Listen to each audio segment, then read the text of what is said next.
بسم الله الرحمن الرحيم إذا جاء نصر الله والفتح ورأيت الناس يدخلون في دين الله أفواجا فسبح بحمد ربك واستغفره إنه كان توابا.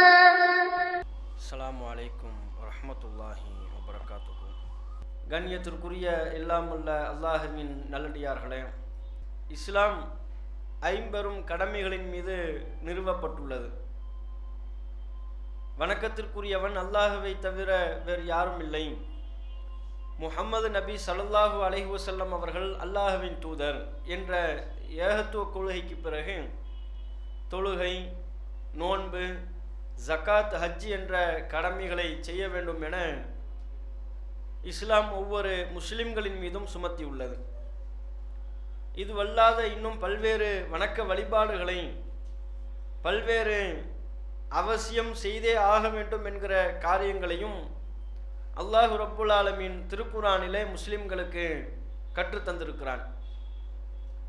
இத்தகைய கடமையான அல்லது அவசியம் செய்தே ஆக வேண்டும் என்று வலியுறுத்தப்பட்டிருக்கிற வணக்க வழிபாடுகளின் மூலம் நம் மீது சுமத்தப்பட்டிருக்கிற கடமையை நிறைவேற்றி விடுகிறோம் என்பதோடு அல்லாஹு ரப்புல் ஆலமீன் நமக்கு வாக்களித்திருக்கிற நாளை மறுமை நாளில் சுவனத்திற்குரியவர்களாகவும் மாறுகிறோம் என்கிற மிகச் சிறப்பான அம்சம் அதன் உள்ளே அடங்கியிருக்கிறது. இதில் அல்லாஹு ரப்புல் ஆலமீன் இத்தகைய கடமையான வணக்க வழிபாடுகள் போக நாம விரும்பி செய்ய வேண்டிய வணக்க வழிபாடுகளையும் நமக்கு கற்றுத்தருகிறான். நபிகள் நாயகம் ஸல்லல்லாஹு அலைஹி வஸல்லம் அவர்களும் அத்தகைய நாம விரும்பி செய்ய வேண்டிய வணக்க வழிபாடுகளை சொல்லித் தருகிறார்கள். அத்தகைய வணக்க வழிபாடுகளுக்கு சுன்னத் என்றும் நஃபில்கள் என்றும் சொல்லப்படும். அந்த வணக்க வழிபாடுகளை ஒரு முஸ்லிம் மிகுந்த கவனத்தோடு சிரமம் எடுத்து தொடர்ந்து செய்து வருவாரேயானால் அவர் அல்லாஹ்விடத்தில் மகத்தான பல்வேறு கூலிகளை பெற்றுக்கொள்கிறார், பல்வேறு நன்மைகளை அடைந்து கொள்கிறார். அது தொடர்பான ஏராளமான செய்திகளை, நபிமொழிகளை நாம் ஹதீஸுகளிலே பார்க்கிறோம். எந்த அளவிற்கு என்று சொன்னால், எந்த ஒரு முஸ்லிம் அல்லாஹ் அவன் மீது கடமையாக்கியிருக்கின்ற வணக்க வழிபாடுகளை நிறைவேற்றுவதுடன் அவராக விரும்பி தாமாக விரும்பி சுன்னத்தான மற்றும் நஃபிலான வணக்க வழிபாடுகளிலேயும் கவனம் செலுத்துவாரோ அவர் பல்வேறு வகையிலான சிறப்புகளை பெறுகிறார். அவர் ஈடுபடுகிற நஃபிலான வணக்க வழிபாடுகள் அவருக்கு பல நன்மைகளை அள்ளித் தருகிறது என்பதை பல நபிமொழிகளிலே பார்க்கிறோம். அதில் மிக குறிப்பிட்டு சொல்ல வேண்டும் என்றால், இந்த நஃபிலான வணக்க வழிபாடுகளின் மூலம் பல நன்மைகளை நாம் அடைந்து கொண்டாலும் அதில் மிக குறிப்பான சிறப்பான ஒரு நன்மை அல்லாஹ்வினுடைய நேசம். யாரெல்லாம் கடமையான வணக்க வழிபாடுகள் போக நஃபிலான சுன்னத்தான தாமாக விரும்பி செய்யக்கூடிய வணக்க வழிபாடுகளில் ஈடுபடுகிறாரோ அவர் அல்லாஹ்வின் நேசத்திற்குரியவராக மாறிவிடுகிறார். நபிகள் நாயகம் ஸல்லல்லாஹு அலைஹி வஸல்லம் அவர்கள் அல்லாஹ் சொன்னதாக நமக்கு சொல்லித் தருகிறார்கள். ஒமா யஸாலு அப்தி யத்தகர்ரபு இலைய பின்னவாஃபில். உபரியான வணக்க வழிபாடுகளின் மூலம் எனது அடியான் என்னிடத்தில் நெருக்கம் பெற்றுக்கொண்டே இருக்கிறான். ஹத்தா உஹிப்பஹு. இறுதியாக அந்த அடியானை நான் நேசிக்க ஆரம்பித்து விடுகிறேன், அந்த அளவுக்கு நெருக்கம் பெற்று விடுகிறான். அல்லாஹ் சொன்னதாக நபிகள் நாயகம் சொல்கிறார்கள். இறுதியில் அல்லாஹ் குறிப்பிடுகிறான், அதன் தொடர்ச்சியில் நான் அவனை நேசிக்க ஆரம்பிப்பதின் அடையாளமாக எந்த அளவிற்கு எனது அடியானை நான் நேசிக்க ஆரம்பிக்கிறேன் என்று சொன்னால், குந்து சம்அஹு, அவன் கேட்கின்ற செவிப்புலனாக நான் மாறிவிடுகிறேன், அவன் பார்க்கின்ற கண்களாக நான் மாறிவிடுகிறேன், அவன் பிடிக்கின்ற கைகளாக, அவன் நடக்கின்ற கால்களாக நான் ஆகிவிடுகிறேன். அந்த அளவிற்கு அந்த அடியான் என்னிடத்தில் நெருக்கம் பெற்று விடுகிறான் என்று அல்லாஹ் ரப்புல் ஆலமீன் சொன்னதாக நபிகள் நாயகம் ஸல்லல்லாஹு அலைஹி வஸல்லம் அவர்கள் குறிப்பிடுகிறார்கள். ஒரு அடியான் பார்க்கின்ற கண்ணாக, ஒரு அடியான் கேட்கின்ற காதாக அல்லாஹ் மாறுகிறான் என்றால் அதனுடைய பொருள் என்ன? இந்த அடியான் செய்கின்ற அனைத்து காரியங்களும் அல்லாஹ் விரும்பக்கூடிய காரியங்களாக மாறிவிடுகிறது. இந்த அடியான் அல்லாஹ்வுடைய அருளை பெற்றதின் அடையாளமாக அவன் கேட்கின்ற எல்லா விஷயங்களும் அல்லாஹ் அனுமதித்தவைகளையே அவன் கேட்பான். அல்லாஹ்வுடைய அருளுக்குரியவைகளையே அவன் கேட்பான். அவன் பார்க்கின்ற அனைத்து விஷயங்களும் அல்லாஹ்வினுடைய அருளை பெற்றுத்தரக்கூடிய காரியங்களை மாத்திரமே அவன் பார்ப்பான். அப்படி மாறிவிடுவான். அவன் நடக்கின்ற கால்கள் எந்த செயல்களை நோக்கியெல்லாம் அவன் நடப்பானோ அவைகள் அனைத்தும் அவனுக்கு இந்த உலகத்திலேயும் நன்மை தரக்கூடியதாக, நாளை மறுமையிலையும் நன்மை தரக்கூடியதாகத்தான் இருக்கும். அல்லாஹ்வுடைய அருளை நோக்கியே அவன் நடப்பான். அவன் பிடிக்கின்ற அனைத்தும் அல்லாஹ்வின் புறத்திலிருந்து பல்வேறு நன்மைகளை அவனுக்கு அள்ளித்தரக்கூடியதாகவே இருக்கும். அந்த அளவிற்கு இறைவனின் நேசத்திற்குரியவனாக அந்த அடியானை மாற்றுகிறது உபரியான நஃபிலான வணக்க வழிபாடுகள் என்று நபிகள் நாயகம் சொல்கிறார்கள். இது எவ்வளவு பெரிய ஒரு சிறப்பு! கடமையான வணக்க வழிபாடுகளை செய்வதன் மூலம் நாம் அல்லாஹ்விடத்தில் நெருக்கம் பெற்றாலும் இரண்டரை கலந்துவிடக்கூடிய அளவிற்குண்டான நமது செயல்பாடுகள், நமது பார்வை, நமது செவிப்புலன், நமது நடை அனைத்தும் அல்லாஹ்வுடைய திருப்திக்குரியதாக நம்மை மாற்றக்கூடியது தொடர்ந்து நஃபிலான வணக்க வழிபாடுகளை செய்வதுதான். நாம விரும்பி செய்யக்கூடிய வணக்க வழிபாடுகள் தான். ஒரு நபித்தோழர் சௌபான் என்கிற நபித்தோழர் நபிகள் நாயகம் ஸல்லல்லாஹு அலைஹி வஸல்லம் அவரிடத்தில் ஒரு அறிவுரை கேட்கிறார்கள். அல்லாஹ்வின் தூதரே, என்னை சுவனத்தில் நுழைக்க செய்கிற ஒரு காரியத்தை எனக்கு கற்றுத்தாருங்கள், நரகத்திலிருந்து என்னை தூரமாக்கக்கூடிய ஒரு செயலை எனக்கு சொல்லித்தாருங்கள்னு கேட்கிறாங்க. ரசூலுல்லாஹ் எந்த பதிலும் சொல்லவில்லை. இரண்டாவது முறையும் கேட்கிறார்கள். அப்போதும் நபிகள் நாயகம் பதிலளிக்கவில்லை. மூன்றாவது முறையும் கேட்கிறார்கள். அப்போது நபிகள் நாயகம் பதிலளிக்கிறார்கள். நீ சொர்க்கத்திற்கு போக வேண்டுமா? நரகத்திலிருந்து உன்னை நீ தூரப்படுத்திக் கொள்ள வேண்டுமா? அலைக்க பி கஸ்ரத்தி சுஜூத், அதிகமான சஜிதாக்களை செய். அப்படின்னா என்ன? உனது தொழுகைகளை நீ அதிகப்படுத்து, வணக்க வழிபாடுகளை அதிகப்படுத்து. தொழுகையை குறிப்பதற்கு அல்லாஹ் சஜிதா என்கிற வார்த்தையை அல்லாஹும் பல இடங்களில் பயன்படுத்தி இருக்கிறான். நபிகள் நாயகமும் நமக்கு பல இடங்களில் சொல்லி இருக்கிறார்கள். அப்ப அந்த அறிவுரை கேட்ட நபித்தோழருக்கு நபிகள் நாயகம் சொல்கிறார்கள், அலைக்க பி கஸ்ரத்தி சுஜூத், நீ அதிகமாக தொழுகைகளை அதிகப்படுத்து. ஃபஇன்னக லா தஸ்ஜுது லில்லாஹி சஜிதத்தன் இல்லா ரஃபஅக்கல்லாஹு பிஹா, நீ எந்த ஒரு சஜிதாவை செய்தாலும், எந்த தொழுகையில் நீ ஈடுபட்டாலும் அந்த ஒரு தொழுகையின் மூலம் அல்லாஹ் உன்னுடைய அந்தஸ்தை உயர்த்தாமல் இருக்க மாட்டான். வ ஹத்த பிஹா அன்ஹு ஹதியத்தன், அதன் மூலம் அல்லாஹ் உன்னுடைய ஒரு தவறுகளை அழித்து விடுவான். உன்னுடைய அந்தஸ்து உயர்த்தப்படும், உன்னுடைய தவறுகள் அழிக்கப்படும். ஆகவே உன்னை சுவனத்தில் நுழைக்கக்கூடிய உனக்குண்டான அறிவுரை தொழுகை அதிகப்படுத்தி என்று நபிகள் நாயகம் சொன்னார்கள். கடமையான வணக்க வழிபாடுகளை செய்வதுடனே நாம விரும்பி செய்யக்கூடிய வணக்க வழிபாடுகள் நம்மை சுவனத்திற்கு அழைத்து செல்லக்கூடியவையாக, நரகத்திலிருந்து நம்மை தூரப்படுத்தக்கூடியவையாக, நம்முடைய அந்தஸ்தை அல்லாஹ்விடத்தில் உயர்த்தக்கூடியவையாக, நமது பாவங்களை இறைவிடத்தில் போக்கக்கூடிய மிகச்சிறப்பான நன்மைகளை நமக்கு பெற்றுத் தருகிறது உபரி வணக்க வழிபாடுகள். இன்னும் நபிகள் நாயகம் சொன்னார்கள், ஒவ்வொரு அடியாரும் காலை பொழுதை அடைகின்ற பொழுது குல்லு சுலாமா அலைஹி மின் அஹதிக்கும் சதகா, உங்களில் ஒவ்வொருவரும் தர்மம் செய்ய வேண்டிய கடமையில் இருக்கிறார்கள். இஸ்லாமிய மார்க்கம் அப்படி சொல்லுது. நீங்கள் முஸ்லிம்கள் காலை பொழுதை அடைகிறீர்களா? ஒவ்வொரு நாளின் காலை பொழுதிலே நீங்கள் அனைவரும் அல்லாஹ்விற்காக தர்மம் செய்ய கடமைப்பட்டிருக்கிறீர்கள். அந்த தர்மம் என்கிற உங்கள் மீது சுமத்தப்பட்டிருக்கிற கடமையை எப்படியானும் நீங்கள் செய்ய வேண்டும்.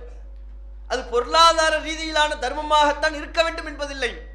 ஃபகுல்லு தஸ்பீஹத்தின் சதகா, ஒவ்வொரு சுப்ஹானல்லாஹ்வும் தர்மம் தான். வகுல்லு தஹ்மீதத்தின் சதகா, ஒவ்வொரு அல்ஹம்துலில்லாஹ்வும் தர்மம் தான். வகுல்லு தக்பீரத்தின் சதகா, ஒவ்வொரு அல்லாஹு அக்பரும் தர்மம் தான். வகுல்லு தஹ்லீலத்தின் சதகா, ஒவ்வொரு லா இலாஹ இல்லல்லாஹ் என்கிற வார்த்தையும் தர்மம் தான். எப்படியாகியும் நீங்கள் தர்மத்தை செய்துதான் ஆக வேண்டும் என்று நபிகள் நாயகம் சொன்னார். ஒவ்வொரு மூட்டிற்காகவும் நீங்கள் தர்மம் செய்ய வேண்டும் என்றார்கள். இந்த தர்மத்தை எதற்காக நீங்கள் செய்ய வேண்டும்? அல்லாஹ் உங்களுக்கு வழங்கியிருக்கிற ஒவ்வொரு மூட்டுக்களுக்காக, ஒவ்வொரு இணைப்பிற்காக நீங்கள் தர்மம் செய்ய கடமைப்பட்டிருக்கிறீர்கள். ஒவ்வொரு அடியானும் தான் விரும்பியபடி செயல்படுகிறான், விரும்பியபடி தன்னுடைய உடல் உறுப்புகளை அசைத்துக் கொள்கிறான் என்றால் அதற்கு அல்லாஹ் அவனுடைய உடல் உறுப்புகளில் வழங்கியிருக்கிற இணைப்புகள், மூட்டுக்கள் தான் காரணமாக இருக்கிறது. கையை அசைக்கிறோம் என்றால் கைகளில் உள்ள மூட்டுக்கள் தான் கையை அசைப்பதற்கு உதவுகிறது.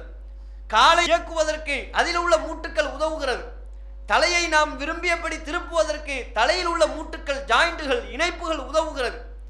இப்படி அல்லாஹ் உங்களுக்கு வழங்கியிருக்கிற ஒவ்வொரு மூட்டுக்களுக்காகவும் நீங்கள் தர்மம் செய்தாக வேண்டும். விரல்களை கூட அசைக்கிறோமே, விரல்கள் இயங்கவில்லை என்றால் நம்மால் உணவு உண்ண முடியுமா? நம்மால் வேலை செய்ய முடியுமா? நாம் விரும்பிய காரியங்களை செய்து முடிக்க முடியுமா? அப்ப அல்லாஹ் நமக்கு வழங்கி இருக்கிற மூட்டுக்களை வைத்துதான் ஒவ்வொரு மனிதனும் இயங்கி கொண்டிருக்கிறான். நபிகள் நாயகம் சொல்கிறார்கள், அப்படி அல்லாஹ் உங்களுக்கு வழங்கி இருக்கிற மூட்டுக்களுக்காகவே நீங்கள் தர்மம் செய்ய வேண்டும். பொருளாதார ரீதியிலான தர்மம் செய்ய இயலவில்லை என்றால் சுப்ஹானல்லாஹ் என்று சொல்லி தர்மம் செய்யுங்கள், அதுவும் ஒரு தர்மம். அல்ஹம்துலில்லாஹ் என்று சொல்லுங்கள், அது ஒரு தர்மம். அல்லாஹ் அக்பர் என்று சொல்லுங்கள், அது ஒரு தர்மம். லா இலாஹ இல்லல்லாஹ் என்று சொல்லுங்கள், அதுவும் தர்மம் தான். நபிகள் நாயகம் சொல்லிவிட்டு குறிப்பிடுகிறார்கள், வயூஜிஸு மின் தாலிக ரக்அத்தானி மினல் துஹா, இவைகள் அனைத்திற்கும் ஈடாக முற்பகல் நேரத்தில் நீங்கள் தொழுகிற 2 ரக்காத்துகள் அமைந்துவிடும் என்று சொன்னார்கள். எல்லா வகையிலான தர்மத்தையும் நீங்கள் செய்தாக வேண்டுமா? பொருளாதார ரீதியிலான தர்மத்தையும் செய்த நன்மை, சுப்ஹானல்லாஹ், அல்ஹம்துலில்லாஹ், அல்லாஹ் அக்பர், லா இலாஹ இல்லல்லாஹ் இவைகளை சொல்வதன் மூலம் எத்தகைய தர்மம் செய்த நன்மையை பெறுவீர்களோ அதையும் சேர்ந்தே நீங்கள் பெற வேண்டுமா? முற்பகல் நேரத்தில் நீங்கள் தொழுகிற 2 ரக்காத்துகள் போதுமானது என்று சொன்னார்கள். அதைத்தான் துஹா தொழுகை என்று சொல்வோம். துஹா நேரம், முற்பகல் நேரம், லுஹருக்கு முன்பாக சுமார் ஒரு 10:30 லுஹர் தொழுகைக்கு முன்பாக ஒரு அடியான் தொழக்கூடிய 2 ரக்காத்து தொழுகை இவைகள் அனைத்திற்கும் ஈடாகிவிடும் என்று நபிகள் நாயகம் ஸல்லல்லாஹு அலைஹி வஸல்லம் அவர்கள் சொல்கிறார்கள். எப்பேற்பட்ட சிறப்புகளை பெற்றுத்தரக்கூடிய ஒரு வணக்க வழிபாட்டை நபிகள் நாயகம் கற்றுத்தருகிறார்கள்.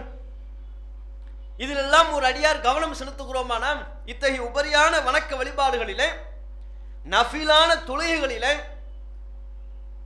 எத்தனை அடியார்கள் கவனம் செலுத்தக்கூடியவர்களாக இருப்பார்கள்? உம்மு ஹபீபா என்கிற சஹாபி பெண்மணி அவர்கள் குறிப்பிடுகிறார்கள், நபிகள் நாயகம் ஸல்லல்லாஹு அலைஹி வஸல்லம் அவர்களிடம் நான் கேட்டேன், மாமின் அப்தின் முஸ்லிமின் யுஸல்லி லில்லாஹி குல்ல யௌமின் 12 ரக்அத்தன் ததவ்வுஅன் கைர ஃபரீதா. ரசூலுல்லாஹ் சொன்னார்கள், எந்த ஒரு முஸ்லிமான அடியார் ஒவ்வொரு நாளும் கடமையான தொழுகை போக நஃபிலாக 12 ரக்காத்துகள் தொழுவாரோ, இல்லா பனல்லாஹு லஹு பைத்தன் ஃபில் ஜன்னா, அல்லாஹ் அவருக்கு சுவனத்தில் ஒரு மாளிகை கட்டி தருகிறான். ஒவ்வொரு நாளும் கடமையான தொழுகைகள் போக உபரியாக எக்ஸ்ட்ராவாக 12 ரக்காத்துகள் தொழுவாரோ, ஒவ்வொரு நாளும் 12 ரக்காத் தொழுவணும். அப்படி தொழுதால் அவருக்கு அல்லாஹ் சொர்க்கத்தில் ஒரு மாளிகையை கட்டி தருகிறான் என்று நபிகள் நாயகம் சொல்ல நான் கேட்டேன். ஃபமா பரிஹத்து, அல்லாஹ்வின் தூதரிடம் நான் எப்போது இந்த சிறப்பை கேட்டேனோ அப்போதிலிருந்து ஒவ்வொரு நாளும் 12 ரக்காத்துகள் தொழுவதை நான் விடுவதே கிடையாது. மூத்தா போற வரையிலும் தொழுதார்கள். மரணிக்கும் வரையிலையும் உம்மு ஹபீபா என்கிற சஹாபி பெண்மணி இந்த வணக்க வழிபாட்டை செய்தார்கள். கடமை போக ஒரு நாளைக்கு எக்ஸ்ட்ரா 12 ரக்காத்து.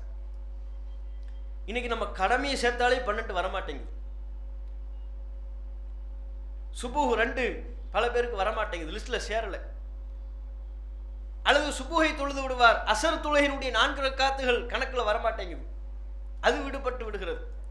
அல்லது அசரை தொழுது விடுவார், வேலை முடித்துவிட்டு வீட்டிற்கு வந்ததும் இஷா தொழ வேண்டும் என்கிற சிந்தனை இல்லாமல் இஷா தொழுகையை கோட்டை விட்டு விடுவார். இப்படி கடமையான தொழுகை நிறைவேற்றுவதிலேயே கோட்டை விடுகிறோம் என்றால் எப்படி கடமையான தொழுகை போக ஒவ்வொரு நாளும் 12 ரக்காத்துகளை தொழ முடியும்? அப்படி தொழுதால் எப்படி எத்தகைய சிறப்பு! மறுமை நாளில் நமக்கான இருப்பிடம் அல்லாஹ்வால் உறுதி செய்யப்படுகிறது. எல்லோருமே இந்த உலகத்தில் ஏதோ ஒரு பெருசா நினைக்கிறோம், நமக்குன்னு ஒரு சொந்தமா வீடு வேணும்னு நினைக்கிறோம். இந்த ஆசை இல்லாம யாராவது இருப்போமா? எலி வலையானாலும் தனி வலையா வேணும்னு ஒரு பழமொழியை உருவாக்கி வைத்திருக்கிறார்கள். சின்னதா நமக்குன்னு சொந்தமா ஒரு வீடு வேணும். வாடகை வீடு எவ்வளவு பெருசா இருந்தாலும் பிரச்சனை இல்லை, அது தேவையில்லை. சொந்தமா நமக்குன்னு ஒரு வீடு, இதுதானே எல்லோருடைய ஆசை. அதே அவருக்கு சொந்தமான அந்த இருப்பிடம், அந்த வீடு மதிப்பிற்குரிய ஒரு இடத்தில் இருந்து விட்டால், சென்னையில் ஒருத்தருக்கு ஒரு பெரிய பங்களா சொந்தமா இருக்குன்னா எவ்வளவு பெரிய மதிப்பு!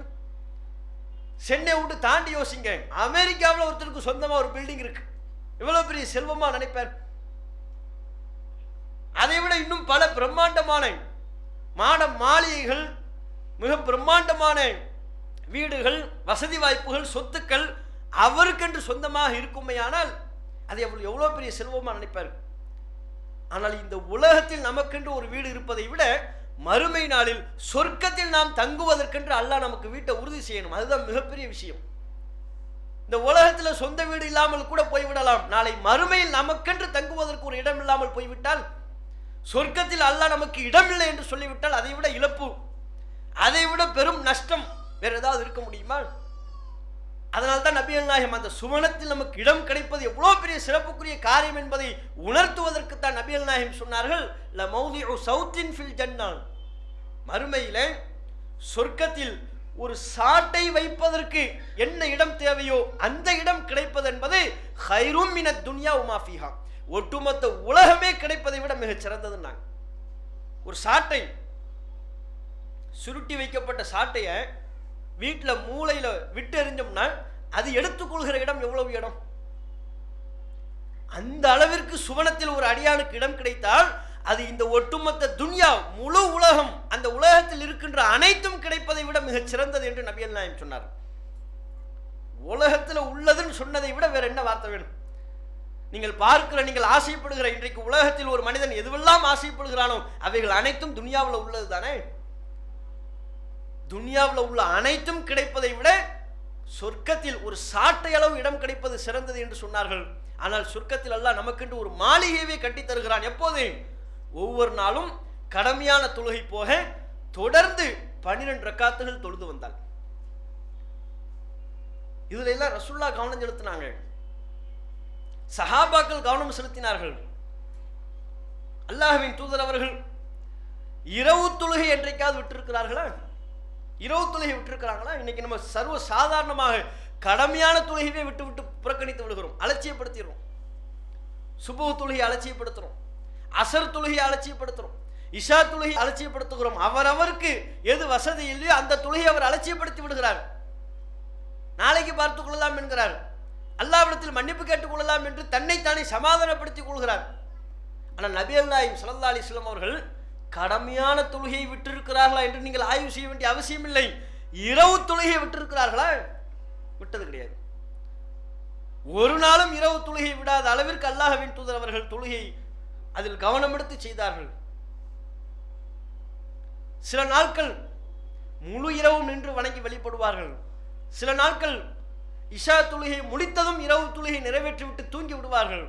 சில நாட்கள் இஷா தொழுகை முடிந்ததும் தூங்கிவிட்டு நடு இரவில் எழுந்து இரவு தொழுகை நிறைவேற்றுவார்கள். இப்படி பல வடிவங்களில் அல்லாஹ்வின் தூதர் அவர்கள் இரவு தொழுகையை தொழுது நிறைவேற்றியிருக்கிறார்கள். அதுவும் தனியாக தொழ ஆரம்பித்து விட்டால் பக்ராவை ஓதுவார்கள், நிஷா அத்தியாயத்தை ஓதுவார்கள், ஆலு இம்ரான் அத்தியாயத்தை ஓதுவார்கள். அனைத்தும் ஒரு ரக்காத்தில். தனியாக இரவு தொழுகை தொழ ஆரம்பித்து விட்டார். மக்களுக்கெல்லாம் அறிவுரை சொல்லும் போது என்ன சொன்னார்கள்? நீங்கள் மக்களுக்கு இமாமாக நின்று தொழுவித்தால் உங்கள் தொழுகையை சுருக்கிக் கொள்ளுங்கள் என்று சொன்னார்கள். ஆனால் தாம் தனியாக தொழுகைகளில் ஈடுபடும் போது நீண்ட நேரம் நின்று தொழக்கூடிய அளவிற்கு பல சூறாக்களை ஓதினார்கள். ஒரு ரக்காத்திலேயே பக்கரா, ஆலு இம்ரான், நிசா 3 அத்தியாயம், பெரும் பெரும் அத்தியாயங்கள் ஓதி தொழுது இரவு தொழுகை நஃபிலான வணக்க வழிபாடுகளை நிறைவேற்றினார்கள் என்றால் ரசூலுல்லாஹ் தொழுகையின் மீது கொண்டிருந்த நாட்டத்தை பாருங்க. நம்ம பக்ராவெல்லாம் ஓத வேண்டியதில்லை, ஒரு 2 பக்கம் அளவுக்கு ஓதுவோமா? நமக்கு இருக்குதுல எது பெருசா தெரியுமா அந்த சூறாவாவது ஓதுவோமா? நம்ம இமாமு சுபூ தொழுகையில கொஞ்சம் நீட்டிட்டாருன்னு வைங்க, அதுவே கம்ப்ளைண்டா போயிடும். இன்னைக்கு என்ன இமாம் ரொம்ப பெருசா தொழ வச்சுட்டாரு, என்னங்க ஓதுனாரு, ஹல்லத்தாக்க ஓதிக்கிட்டு இருக்கிறாரு. ஏன் குலுல்லாவாகது இல்லையா? குலோது பிறப்பில் ஃபலக்கு, ஒரு குலோது பிறப்பின்னா ஓதலாம்ல. கொஞ்சம் வளமைக்கு மாத்தமா கொஞ்சம் நீட்டி விட்டாலே இமாம் ரொம்ப நீட்டி விட்டார் என்கிற அளவுக்கு நாம இருந்து கொண்டிருக்கிறோம். ஆனா நபிகள் நாயகம் ஸல்லல்லாஹு அலைஹி வஸல்லம் அவர்கள் தனியாக தொழுகின்ற பொழுது இவ்வளவு நேரம் நீட்டி தொழுது இருக்கிறார்கள். பிலால் ரலியல்லாஹு அன்ஹு அவர்களிடம் நபிகள் நாயகம் ஸல்லல்லாஹு அலைஹி வஸல்லம் அவங்க கேட்டாங்க, யா பிலால் ஹத்திஸ்னி பி அர்ஜா அமலின் அமில்தஹு ஃபில் இஸ்லாம். நீங்க இஸ்லாத்தில் வந்ததற்கு பிறகு ஏதோ ஒரு சிறந்த காரியத்தை செய்து கொண்டிருக்கிறீர்கள், அது என்னவென்று எனக்கு சொல்லுங்கள் அப்படிங்கிறாங்க. நபிகள் நாயகம் ஸல்லல்லாஹு அலைஹி வஸல்லம் அவர்கள் பிலால் அவர்கள்ட்ட கேட்கிறாங்க, பிலால் அவர்களே, இஸ்லாத்தில் உங்களை நீங்கள் இணைத்துக் கொண்டதற்கு பிறகு ஒரு மிகச்சிறந்த காரியத்தை நீங்கள் நம்பிக்கை வைத்து பெரும் ஆதரவு வைத்து செய்கிற ஒரு சிறந்த காரியத்தை எனக்கு சொல்லுங்க. ரசூலுல்லாஹ் ஏன் இதை கேட்கிறாங்க பிலால் அவர்கள்ட்ட? ஏனென்றால் சொர்க்கம் எனக்கு எடுத்து காட்டப்படுகின்ற பொழுது, சொர்க்கத்தை நான் பார்க்கின்ற பொழுது அதில் காலடி சப்தம் கேட்டது. ஃபஇன்னி சமிஅது தஃபன அலைக், உங்களுடைய காலடி சப்தம் கேட்டது. அல்லாஹ் ரசூலுல்லாஹ்வுக்கு உணர்த்தி இருக்கிறான். அப்ப சொர்க்கத்தில் நீங்கள் உலா வந்து கொண்டிருக்கிறீர்கள் என்றால் ஏதோ ஒரு சிறந்த காரியம் உங்களிடத்தில் இருக்கு, அது என்னன்னு சொல்லுங்கன்னு கேட்கிறாங்க. பிலால் அவர்கள் தமக்கே தான பணிவோடு சொல்கிறார்கள், அல்லாஹ்வின் தூதரே, என்னிடத்தில் அப்படியெல்லாம் மிகச் சிறப்பான வணக்க வழிபாடுகள் எல்லாம் ஒன்றும் குறிப்பிட்டு சொல்லுகின்ற அளவுக்கு இல்லை. இருந்தாலும் நான் மிகுந்த ஆதரவு வைத்து ஒரு வணக்க வழிபாட்டை செய்கிறேன். எப்போது நான் ஒழு செய்தாலும் அந்த ஒழுவிற்காக வேண்டி 2 ரக்காத்துகள் தொழுவேன். எப்போ நான் ஒழு செஞ்சாலும் 2 ரக்காத்து ஒழு செஞ்சிட்டோம்ல, அதுக்காக வேண்டி ஒரு 2 ரக்காத் தொழுவோம் நஃபில் என்று நான் என்னுடைய வணக்க வழிபாட்டை அமைத்துக் கொண்டிருக்கிறேன். இதை மிகுந்த ஆதரவோடு அல்லாஹ்விடத்தில் நன்மையை எதிர்பார்த்து இதை நான் செய்கிறேன் என்று நபிகள் நாயகம் ஸல்லல்லாஹு அலைஹி வஸல்லம் அவர்களுக்கு பிலால் அவங்க பதில் அளிக்கிறாங்க. பிலால் அவர்கள் எப்போது ஒழு செய்வார்கள்? கடமையான தொழுகைக்கு மாத்திரம் ஒழு செய்யக்கூடியவர்களாக பிலால் அவர்கள் இல்லை. அதிகமான நேரம் ஒழுவுடனே இருக்க வேண்டும் என்று விரும்பிய ஒரு நபித்தோழர். கடமையான தொழுகைக்கு மாத்திரம் ஒழு செய்யக்கூடியவர்கள் அல்ல அவர்கள். அதிகமா ஒழு செய்வாங்க, அவ்வப்போது ஒழு செய்வார்கள். ஒழு செய்யும் போதெல்லாம் ஒழு செய்து விட்டோமே, ஒரு 2 ரக்காத் தொழுதுருவோம், அல்லாஹ் விதிச்ச அளவுக்கு நஃபிலான தொழுகையை தொழுவோம் என்று நான் தொழுது கொண்டிருக்கிறேன். இதைத்தான் அல்லாஹ்விடத்தில் மிகுந்த எதிர்பார்ப்போடு செய்து கொண்டிருக்கிறேன் என்று சொன்னார்கள். பாருங்க, ஒழு செய்து விட்டு ஒரு 2 ரக்காத் தொழுதா அது சுபனத்திற்கே அழைத்து செல்லக்கூடிய அளவிற்கு ஒரு மிகச்சிறந்த சிறப்பான ஒரு தகுதியை பெற்றுத் தருகிறது என்பதை பிலால் அவர்களின் இந்த சம்பவம் நமக்கு உணர்த்துகிறதா இல்லையா? இதைத்தான் நபிகள் நாயகம் ஸல்லல்லாஹு அலைஹி வஸல்லம் அவர்களும் சொன்னார்கள். எந்த ஒரு அடியார் அழகிய முறையில் ஒழு செய்துவிட்டு வேறு எண்ணங்களுக்கு இடமளிக்காமல் 2 ரக்காத்துகள் தொழுவாரோ, உஃபிர லஹு மா தகத்தம மின் தம்பிஹி, அவருடைய முந்தைய பாவங்கள் எல்லாம் அல்லாஹ்வால் மன்னிக்கப்பட்டு விடும் என்று நபிகள் நாயகம் சொன்னாங்க. ஒழு செஞ்சுட்டு 2 ரக்காத் தொழுவதற்கு நமக்கு எவ்வளவு நேரம் ஆகும்? நின்று நிதானமா தொழுவதற்கு 5 நிமிடங்கள் கூட நமக்கு ஆகாது. நிதானமா தொழுவதற்கு சாதாரணமாக 5 நிமிடத்தில் 2 ரக்காத்துகளை தொழுது முடித்து விடலாம், நிறைவேற்றி விடலாம். அப்போ ஒழு செய்துவிட்டு 2 ரக்காத்துகள் நாம் தொழுதால் கூட அந்த நஃபிலான தொழுகை நமது முந்தைய பாவங்கள் எல்லாம் மன்னிக்கக்கூடிய வல்லமை கொண்டது என்று நபிகள் நாயகம் ஸல்லல்லாஹு அலைஹி வஸல்லம் சொல்றாங்க. அப்படியான வலிமை நஃபிலான தொழுகைகளுக்கு இருக்கிறது. அது மாத்திரமா, நபிகள் நாயகம் ஸல்லல்லாஹு அலைஹி வஸல்லம் அவர்கள் இந்த நஃபிலான தொழுகைகளுக்கு இருக்கிற மற்றும் ஒரு சிறப்பையும் நமக்கு எடுத்து சொன்னார்கள். அல்லாஹ் நமக்கு என்னதான் பல கடமையான தொழுகைகளை விதித்திருந்தாலும் அந்த கடமையிலையும் கோட்டை விடக்கூடியவர்களாகத்தான் நம்ம இருப்போம். கடமையான தொழுகை செய்தாலும் கூட அதுலேயும் பல குறைகள்லாம் இருக்கும். ரொம்ப பூர்த்தியாக செய்வோம் என்று நம்ம யாராவது உறுதியளிக்க முடியுமா? அல்லாஹ் எனக்கு என்னென்ன கடமையான தொழுகைகளை எல்லாம் தொழ வேண்டும் என்று சொன்னானோ அவைகள் அனைத்தையும் நான் பரிபூர்ணமாக நிறைவேற்றி இருக்கிறேன், அதில் எந்த குறைகளும் இல்லை என்று நம்மால் சொல்லவே முடியாது. அதில் கூட பல குறைகள்லாம் இருக்கும். தொழுது இருந்தாலுமே பல குறைகள் அதில் இருக்கும். தொழுகை கூட ஒழுங்கா தொழாமல் இருந்திருப்போம், வெவ்வேறு எண்ணங்களோட தொழுதிருப்போம், அலட்சிய மனப்பான்மையோடு தொழுதிருப்போம், அல்லாஹ்வுக்கு முன்னால நிற்கிறோம் என்கிற உணர்வு இல்லாமல் தொழுதிருப்போம். தூய எண்ணத்தோடு, இஹ்லாஸோடு, பரிசுத்தமான எண்ணத்தோடு, பணிவோடு கூட தொழாமல் இருந்திருப்போம். இப்படி பல குறைகள் தொழுகையில் ஒரு அடியானுக்கு ஏற்படும். அதனால தானே மறதி ஏற்படுகிறது, அதனால தானே கூடுதல் குறைவாக தொழுது விடுகிறோம். வெறும் 2 ரக்காத்து தொலை வரும்போது அதுலேயே 1 ரக்காத்து தொழுதமா இல்லையான்னு குழப்பம் வருதா இல்லையா? வெறும் 2 ரக்காத்து, குறைந்தபட்ச எண்ணிக்கை 2 என்பது, அதுலேயே குழப்பம் வருது. 2ஐயும் தொழுதுட்டோமா இல்லையா? இமாமுன்னு ஒருத்தர் இல்லைன்னா இன்னைக்கு நம்ம பல பேர் ஒவ்வொரு நாளும் குழம்பிக்கிட்டு தான் நிற்போம் கடமையான தொழுகையில். அவர் தான் நம்மளை கரெக்டாக கூட்டு போய்கிட்டு இருக்கிறார். சேர்ந்து தொழும் போது 1 ரக்காத் தாமதமாக வந்திருப்பார், அப்பவே அவருக்கு குழப்பம் வந்துடும். 1 ரக்காத் தாமதமாக வந்துட்டாருன்னா இமாம் சலாம் கொடுக்கும்போது இவருக்கு குழப்பம். நம்ம 1 ரக்காத்தை விட்டோமா 2 ரக்காத்தை விட்டோமான்னு தெரியலையே, நம்ம இமாமோட சேர்ந்து தொழுது 3 ரக்காத்தா 2 ரக்காத்தா, குழப்பம் வந்துடும். இப்போ யார்கிட்ட போய் கேட்கறது? தொழுகையில் ஃபத்வாவாக கேட்கையாலும் அக்கம் பக்கத்தில் வந்தவர் பார்ப்பார், இவர் நம்ம கூட தான் வந்தார். வலப்பக்கத்தில் உள்ளவரையும் இடப்பக்கத்தில் உள்ளவரையும் பார்ப்பார், இவர் நம்ம கூட தான் வந்தார். இவர் எழுந்தாருன்னா நம்மளும் எழுந்துருவோம், இவர் சலாம் கொடுத்தாருன்னா நம்மளும் அஸ்ஸலாமு அலைக்கும்னு சலாம் கொடுத்துட்டு போயிட்டே இருப்போம்.